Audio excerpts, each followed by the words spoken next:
নেতাজি সংঘকে হারিয়ে প্রথম সুধাঙ্কু দাস স্মৃতি টেনিস ক্রিকেট টুর্নামেন্ট খেতাব জিতল ভিভিসি। ফাইনাল ম্যাচকে ঘিরে তেলিয়ামুড়া ভগৎ সিং মিনি স্টেডিয়ামে ব্যাপক উৎসাহ ক্রিকেট প্রেমীদের।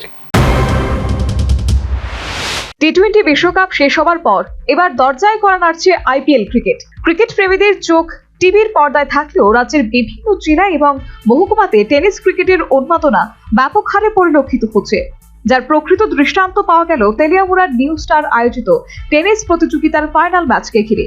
23টি দলকে নিয়ে শুরু হয়েছিল সুধাঙ্কু দাস স্মৃতি নকআউট ক্রিকেট প্রতিযোগিতা। বৃহস্পতিবার ভগৎ সিং মিনি স্টেডিয়ামে অনুষ্ঠিত হলো আসরের ফাইনাল ম্যাচ। উত্তেজনাপূর্ণ ফাইনাল ম্যাচে নেতাজি সংঘকে 5 উইকেটে হারিয়ে দিয়ে ট্রফি জয় করে নিল ভিভিসি। প্রথমে ব্যাট করে নেতাজি সংঘ নির্ধারিত 16 ওভারে সংগ্রহ করেছিল 103 রান। জবাবে ভিভিসি 11.4 ওভারে 5 উইকেট হারিয়ে জয়ের লক্ষ্যে পৌঁছে যায় এবং ট্রফি জয় করে নেয়। ফাইনাল ম্যাচে উপস্থিত ছিলেন বিধানসভার মুখ্য সচেতক কল্যাণী সাহা রায়, তেলিয়ামুড়া ক্রিকেট অ্যাসোসিয়েশনের সচিব নন্দন রায় সহ আরো অনেকে। অনুষ্ঠানে ভাষণ রাখতে গিয়ে বিধানসভার মুখ্য সচেতক বলেন, প্রয়াত প্রাক্তন এই ক্রিকেটারের ক্রীড়া প্রতিভা এবং নীতি আদর্শকে আগামীর যুব সমাজের সামনে তুলে ধরতেই আয়োজন করা হয়েছে এই ক্রিকেট প্রতিযোগিতা। যারা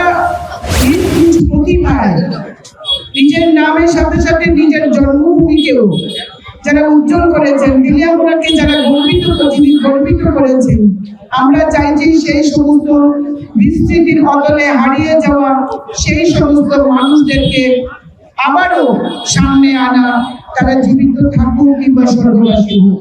সুধাঙ্কুদা গত কিছুদিন আগে তিনি পরলোক গমন করেছেন। আমরা চাই তার যে প্রতিভা ছিল ক্রিকেট জগতে, সেটার অবদান যেন অনস্বীকার্য হয়, আমরা তাকে তুলে ধরতে পারি। তাই তার স্মৃতির প্রতি শ্রদ্ধা জানিয়ে, তার স্বীকৃতির প্রতি শ্রদ্ধা জানিয়ে তেলিয়ামুড়া নিউ স্টার ক্লাবকে আমি প্রস্তাব দেই যে এই টুর্নামেন্ট যেন সুধাঙ্কুদার নামে। ফাইনাল ম্যাচ শেষে চ্যাম্পিয়ন দলের হাতে ট্রফি এবং এনফিল্ড বাইক ও রানার্স দলের হাতে ট্রফি ও পালসার বাইক তুলে দেন অনুষ্ঠানের অতিথিরা।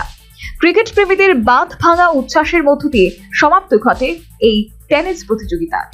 Bureau report, news vanguard.